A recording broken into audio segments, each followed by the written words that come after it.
Hello, everyone. It's time for Vanished Chicagoland Stories, the podcast. I'm your host, Pete Costanas. This is episode 154, season 7. Today's date is August 6th, 2022, and thank you for joining me today. Today's show, I will talk about uh, Rusty The Handyman from the Bozo Super Sunday Show that was played by Robin Urich. He passed away a few days ago. I will talk about my memories and about his life. Also, I will talk about school supplies from the 1970s, and this is an era where I grew up when I went to school, elementary school, and the school supplies that my mother bought for me before I started school in September. So that'll be a lot of fun, and this will trigger a lot of memories for everybody during that time. But right now, also, I will talk about some other posts that I posted on my Vanished Chicagoland Facebook page. I haven't done it in the past couple episodes, so I'll read off a few posts, and you can check them out if you're on Facebook, please check them out on my Facebook page. Okay, right now the program will go into a commercial break, and this program is brought to you by Lowenbrow Beer. Oh, that famous commercial. And it's from the mid-1970s. And the slogan is, "Here's to good friends." So sit back and enjoy, everyone. Thank you. Here's to good friends. Tonight is kind of special. The beer we'll pour must say something more somehow. So tonight, let it be Lowenbrow. Let it be Lowenbrow. It's been so long. Hey, I'm glad to see you. Raise your glass. Here's to health and happiness. So tonight, let it be all the best. When you're with good friends having good times, don't just have a beer. Have a Lowenbrow. Because good friends and good times deserve the taste of a great beer. And there's really only one, Lowenbrow. Tonight, let it be Lowenbrow.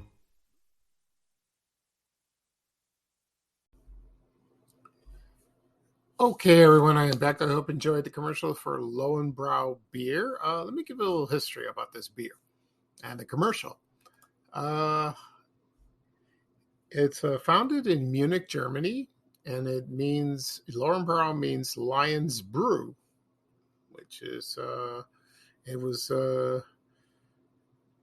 this is a very old beer, It opened like in the, according to some sources, it happened like in the 14th century, 16th century, around there, and that's, allegedly found like that.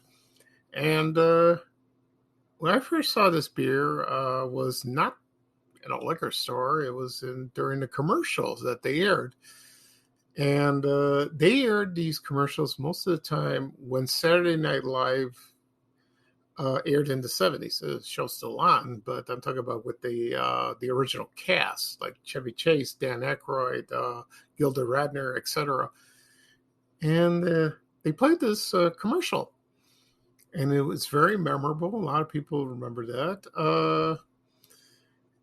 Interesting enough, the singer that you heard on the commercial was not Lou Rawls. It wasn't him. I thought it was him, and then some people said it was him. It was not true. The singer was his name was Arthur Prysock, and he was a baritone jazz singer, and he sang that. He had a good voice, very very melodic and all that. And unfortunately, he passed away on June 21st, 1997. And then there were other singers that sang the commercials. I tried Lowenbrow beer a long time ago. It's still being made, but I have not seen it in the liquor stores. Maybe it's there, but I never paid attention to it because I'm not a drinker. Most beer, I'm not crazy about domestic beers that much. I like imported, like, for example, Heineken, which is good. Also like Greek beer, because I'm Greek, of course. I like Fix, and I haven't tried the other ones like Alpha and Mythos. Someday I will. But I went to a church festival about last month, and I ordered a Fix beer. That was good, very small. So Lowenbrau was just like, it reminds me of Michelob. That's what it was. And so that commercial was very memorable, and it was there from the 70s and 80s. So if you want to check it out, you can check out on YouTube. You'll find it. Just do a search. Okay. Right now, I will talk about what I mentioned at the top of the program. I will talk about Rusty the Handyman from the Bozo Super Sunday Show, played by Robin Urich. I will talk about him first, and also School Supplies from the 1970s. Okay, first off, we'll talk about Rusty the Handyman. That was played by Robin Urich, and he started at the Bozo Super Sunday Show in 1994. I think that's about the time they moved the show from, first it was at noon, then it was in the morning about 7 o'clock, and then it moved to Sundays, and I grew up in the era from the late 60s, from the 70s and 80s, with Bob Bell as Bozo, Roy Brown as Cookie the Cook, Ned Luck for Ringmaster Ned, Oliver, played by Ray Rayner, Whizzle the Wizard, played by Marshall Brodeen, those guys. And then, Bob Bell retired in 1984, I believe. And then, I think 83 or 84, I keep forgetting. And then Joey Dioria played Bozo from then until the show ended in 2001. And Robin Urich played Rusty the Handyman. I've seen a few clips of him. He's very funny. He's not very bright. Sometimes, not always, but he was very entertaining. I liked the guy. I really did. And I saw a few shows in Sundays, but that was from the era from the 90s. If kids in the 90s grew up, they remembered him. And believe it or not, he was an actor too, and he appeared in some movies and some TV shows. Like, for example, I'll read off his credits. If you remember these TV shows, he played he was Archie Bunker's Place, a spinoff from Arlo and the Family. He was in a movie called Class Reunion. Remember that? After MASH, that's a spinoff of MASH. He was also in the TV show Alice, and also in Webster, that starred Emmanuel Lewis. He was in there. Also, he was in a movie, Hoffa, that starred Jack Nicholson and Danny DeVito, and he played a reporter. And that maybe, I've seen the movie once, a long time ago, and, I didn't pay attention. Maybe I'll see it again if I can find him. He played a reporter. And then he played Rusty, of course. And he was suffering from cancer, and he died. He was 69 years old, and that was a shame. It really was. And they had a GoFundMe page for him to pay for his medical expenses, and now they have one to pay his funeral. And he was in Ringling Brothers after he left the Bozo Super Sunday Show, I think, when it was canceled. And he went to Sarasota, and he started in Ringling Brothers. And he entertained certain events. He worked at workshops. He trained how to be a clown. That must have been interesting. But he sounds a wonderful man. My condolences to the family. Okay. Next up, we'll talk about school supplies in the 1970s. This subject is very dear to me, and I had fond memories of that when I was growing up. I don't remember school supplies when I went to kindergarten, but also it was first grade, I remembered. And we lived in the Roseland neighborhood of Chicago. Excuse me. And then we lived there, and the nearby stores that we lived on Michigan Avenue was Gately's People Store and Kresge's discount store. And that's where my mother bought school supplies for me. Let's see. So, excuse me a second. I'll be right back. Okay, everyone. Sorry about that. I had to clear my throat. I'm recording in my house, and the air conditioner's on, and it affects my throat, and it gets dry, so I have to drink water. Okay. Before I was talking about the school supplies from the 1970s, and when we lived in the Roseland area on the south side of Chicago, on Michigan Avenue, right above the shoe store, my father owned the building. My mother bought school supplies from certain stores, for example, Gately's People Store, and also Kresge's, if you remember that. Also Woolworths. It was on 113th Street, and Kresge's and Gately's People Store was on 112th. We lived on 111th. And I remember she bought, let's see, for example, pencils, pens, erasers, pencil sharpeners, little pencil sharpeners. Remember that? Oh, and if I had art class, she would buy me Elmer's glue and also paste, which was when you open a jar of paste, that smell, it's unmistakable. That smell like that. And crayons. She bought Crayola crayons. Also, there was a brand of crayons that a lot of people forgot was called Whitman. And they were kind of cool looking, very colorful. So in the back, they showed a list, in dots, what colors they are. And Crayola didn't do that. And I found a few pictures online, Etsy.com sells them, eBay, of course. And they were very nice. And so I remember my mom bought a bag or a suitcase and put all my books, and I put my notebooks. Also notebooks, just a standard Mead notebooks, different colors. Also a binder. Remember, you buy the dividers with different colors, and then you label them. That was nice. So you went to school, and you had the dividers with the notebooks, and you would just. I remember when I was in class, and let's say we had English class, social studies, or history, science.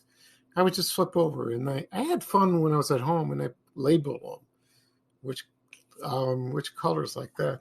It was kind of cool. I remember the pens I had was, for example, the 4 color ones that came from Bic.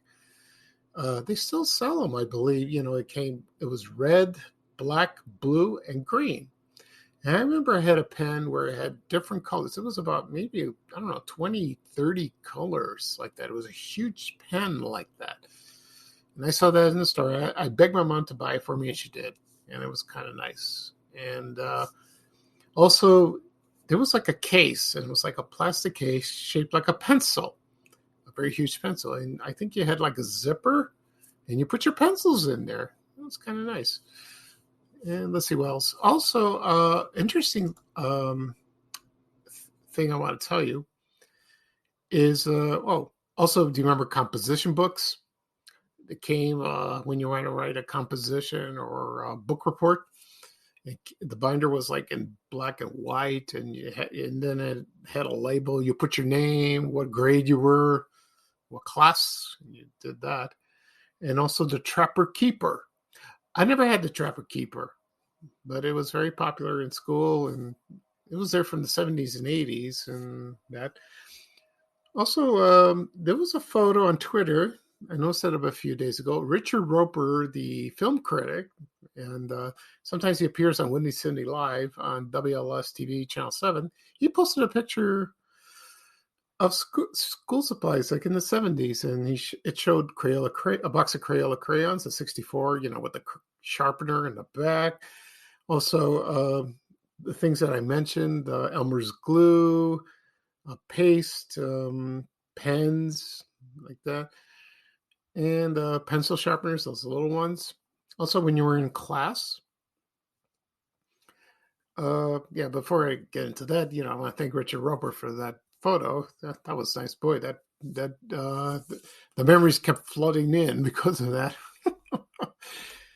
And so let's see what else I remember. I remember when you're in class, they had a pencil sharpener. Sometimes they had the one that you had a handle and you roll it like that. Also, they had electric ones, and some kids, no, I don't think kids brought electric ones. No, I don't think so.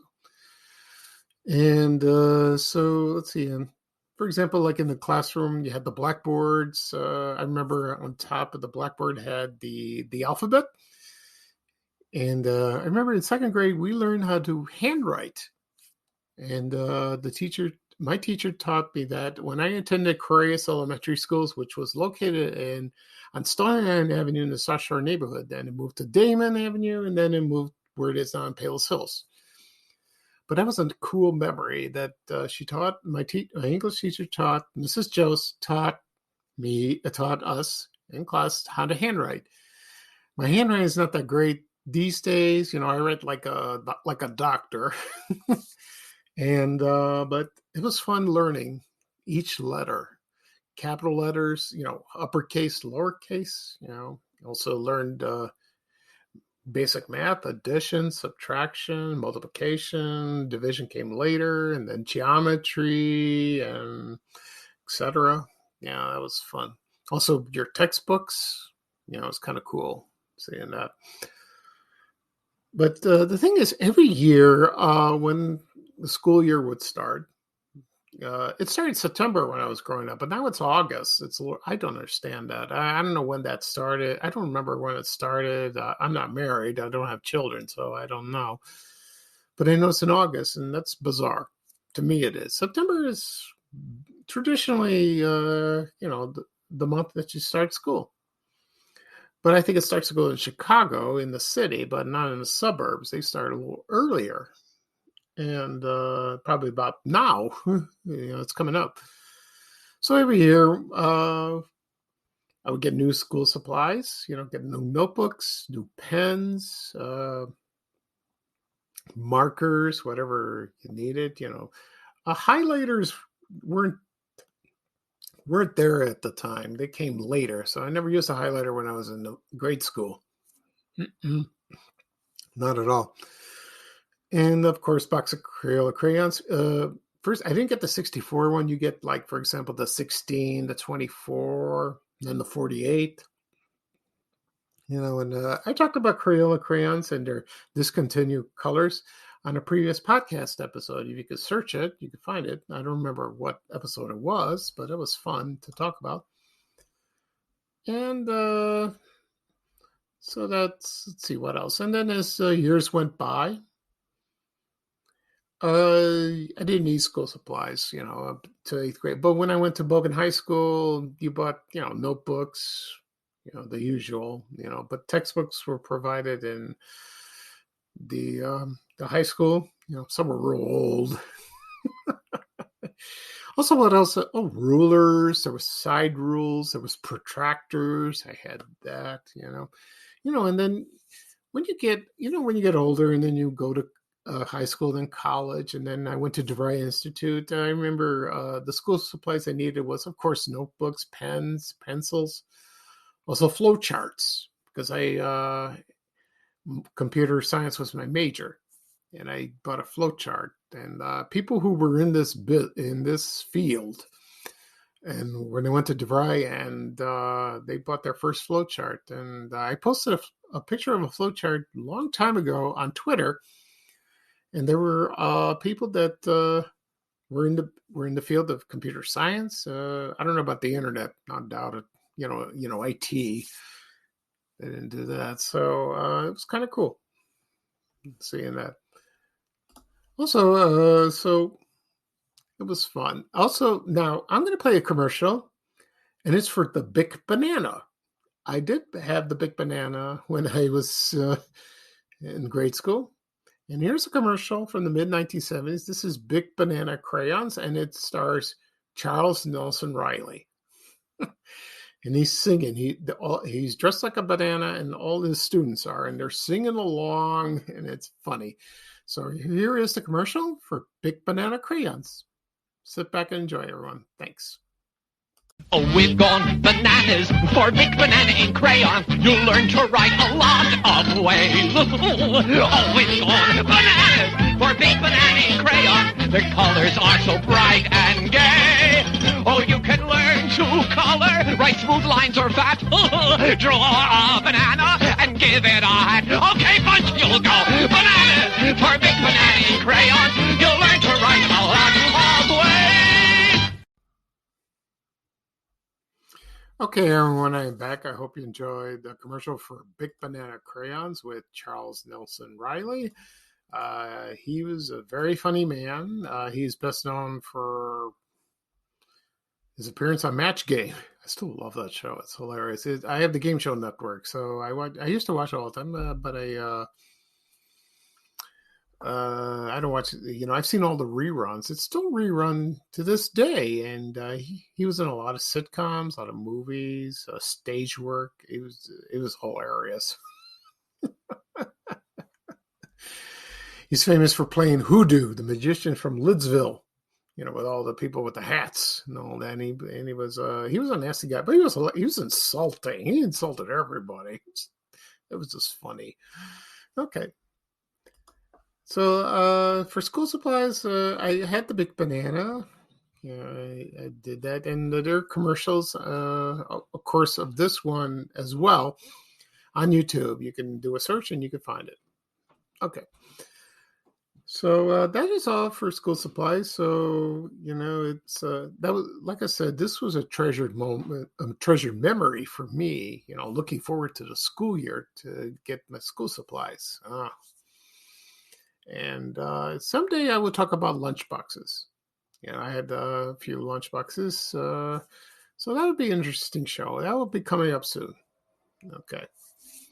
Right now, I'm going to talk about some posts that I posted on Van Chicagoland Facebook page. I'll go through a few, and then that'll be the end of the show. All right, so here we go. About a couple of weeks ago, I posted it was a photo of a pie server from Poppin' Fresh Pies, which is now called Baker Square, and the one that I went to a lot was located in Burbank, Illinois, at 79th Street in Cicero. That opened about 1979, 80, around that time, and there are not that many in the Chicagoland area. They closed. I think there were about maybe 3 or 4. And I haven't been to one in a long time. The one that was nearby was in Alsip, and they closed that. And I think the other one is in Willowbrook, so that's out of the way. So if I'm in the area, maybe I'll have a craving for French silk, which is one of my favorite.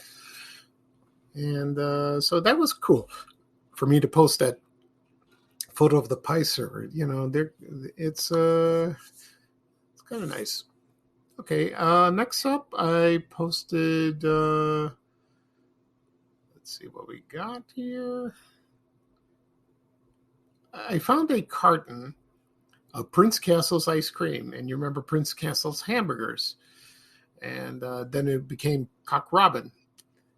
This particular post of the carton of vanilla ice cream, it says vanilla ice cream, but on the photograph shows like different flavors. It looked like there was cherry, strawberry, fudge swirl, and that was kind of misleading. To people say, well, when you have vanilla ice cream, wouldn't it show a picture of vanilla? I don't know. Maybe it was an error, or they just did that just to confuse the consumer like me. It was kind of cool finding that. So a lot of people liked it, and they missed this place so much. Also, I found a server pad where, if you're a waiter or waitress at a restaurant, and this is from Wag's Restaurant. And I remember the Wag's, that was at 79th and Cicero in Scottsdale neighborhood. The one, I only went a couple times, but there was one near when I attended DeVry Institute of Technology on the north side at Belmont and Western, where Riverview Park is. And a few of my friends they were classmates. They decided to go out to lunch, to celebrate that we were ending, the school year. This happened in 1986. And there was a Wags at Addison, on Addison Street, not too far from WGN Studio, on Bradley Place. And so that was a nice restaurant. People miss this place. It was owned by Walgreens. And then it turned into Shoney's, and then that was it. But it's a shame. Maybe the reason they went out of business, maybe they built too many or they were in debt. Who knows? I don't know what happened. But the food was good. It was very good. They had a good menu, nice wide selection of sandwiches, desserts. It was great. That was wonderful. Okay. And then let's see what else. Also, I found an ad for John's frozen pepperoni pizza. Of course, I've talked about this on previous podcast episodes about John's Frozen Pizza, which was based in Chicago Heights. My mother used to buy this in the 70s and early 80s, and it was very good. Some people complain it was cardboard. Most of the time, frozen pizza is. Now they've enhanced it. It's a little better than today. But what's so special about John's Frozen Pizza is, when you're a kid, you get excited, and it was pretty good. I liked it. My mom bought it at Jewel and Dominic's. When we lived in the Ashburn area in the 70s, I remember my memories that we had a John's Frozen Pizza, and you had a big liter, a big bottle of RC Cola, and you watch Creature Features on Saturday nights. A lot of people remember that. Or if you had friends over, my mom would just take the frozen pizza out of the freezer, plop it on a plate, throw it in the oven, and it's all set to go. That was good. They had pepperoni sausage. They had hamburger one time, which is pretty good. I like that. And cheese, of course. Okay. And let's see. I found a cardboard carrying case from Canfield's Soda. Sometimes the cases were wooden, and Canfield's was, the distribution center was at, let me get the right address, like 89th Street and State Street, around there, like Indiana. We're in the Chatham area, the Chatham neighborhood. And, of course, Canfield's, it's been missed by a lot of people. They're famous for their ginger ale, their cream soda, their colas, the diet chocolate fudge. Some people say this, you can still find them in certain areas of the United States, or like 50-50. If you can find them on Amazon, you can, but I don't know if it's the same. I don't know. I haven't tried one. Not doubt it. But it was a Chicago company, and it had roots here. Also, I found a postcard from Litton's department store. It was located at the River Oaks Shopping Center in Calumet City. Very fancy store. It had wonderful clothes, women's clothes, men's clothes, ties, suits, shoes. It was there from opened in the 60s and it left. And of course, the famous location was the State Street in Chicago. I heard on the news that now River Oaks Shopping Center, they're going to build a water park where Sears used to be. That'd be kind of good. I'm glad it's going to bring some business. We need that. So that's good. It's great for the kids. Also, I found a menu from Julian's Restaurant that was located at 103 East Chicago Avenue, near the Water Tower Place. I remember seeing this restaurant, and they had a very interesting menu. And there's a photo floating around the internet somewhere, if you could find it. So that's kind of funny, like that. Let's see what else. Let's see. Also, I found an ad for Linko Bleach.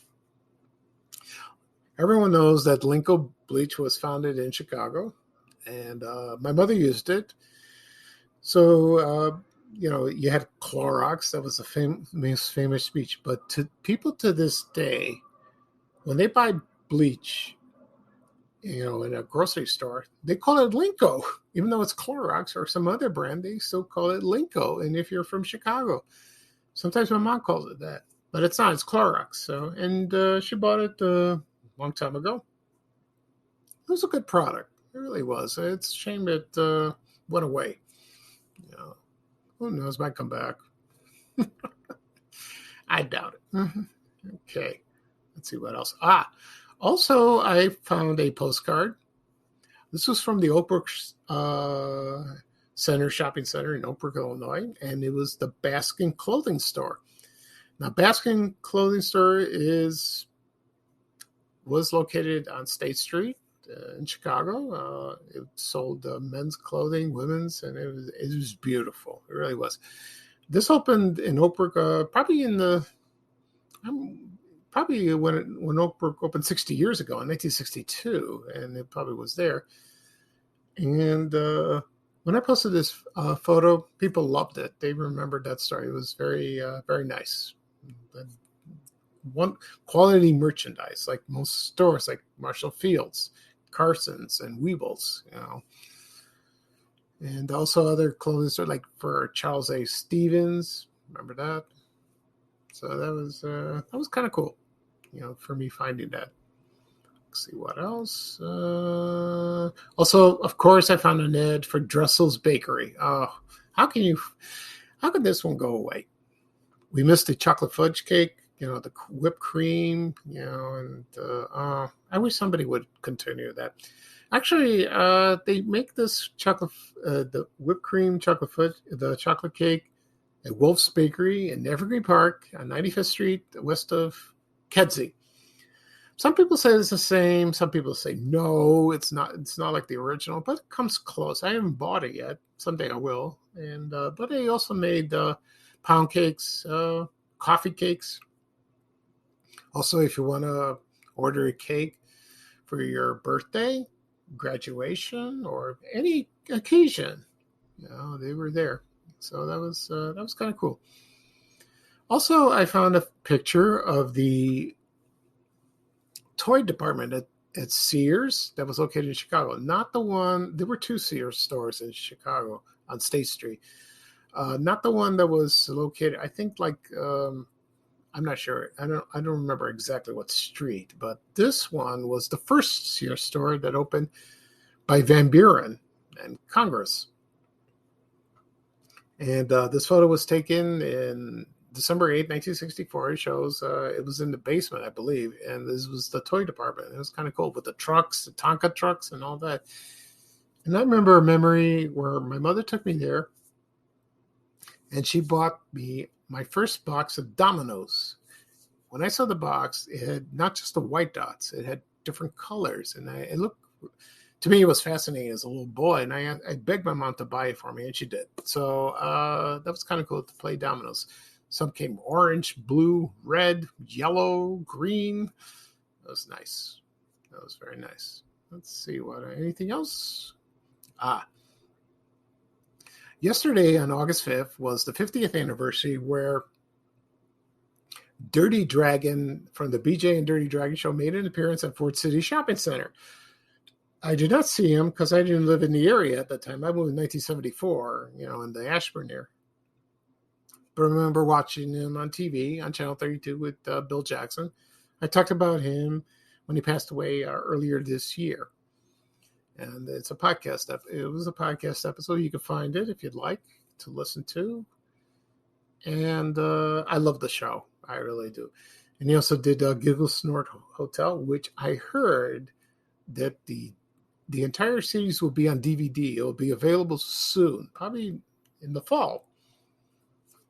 And once that's available, I'm going to buy it. I can't wait. Look, it's not Cartoon Town. It's not the BJ and Dirty Dragon. So it's something. At least all the characters are there, but it's at a hotel. So that's fine. Okay. Let's see what else. And so that's it. So that's it for the show today. And so I'll do a recap of what I discussed. I discussed about the Rusty the Handyman from the Bozo Super Sunday Show, and that was Robin Urich. He played him, and he passed away a few days ago. Also, I talk about school supplies from the 1970s and my memories of that. And also, I did a recap of some posts that I posted on my Facebook page, Vanish Chicagoland. Once this episode is published, you can find it on any podcast available: Apple Podcasts, Google Podcasts, Breaker, Amazon Music, Spotify. I found out. Well, I didn't find out. I've known this for a while, but if you have the Amazon Fire Stick, and the app for Spotify is there, so you can listen on your TV if you'd like. You can also listen on your phones, tablets, in the car, anywhere, wherever it's available. And also listen to my other podcast, TV Oblivion. And I'll probably do an episode of that tomorrow. We'll see. Or Tuesday. I'll get that ready. And I will do another episode of Vanish Chicagoland Stories soon. That'll be episode 155. That'll be kind of fun. I haven't decided what I'm going to talk about, but we'll see. Okay. Excuse me. So this is Pete Costance, your host of Vanish Chicagoland Stories, the podcast. Thank you for joining me. Everyone have a wonderful weekend, and I will too. It's hot this weekend, so stay cool. And here's Ray Rayner with a little traveling music saying bye-bye for now. And bye-bye for me. Take care, everyone. So long. We have to go. Bye, bye, bye.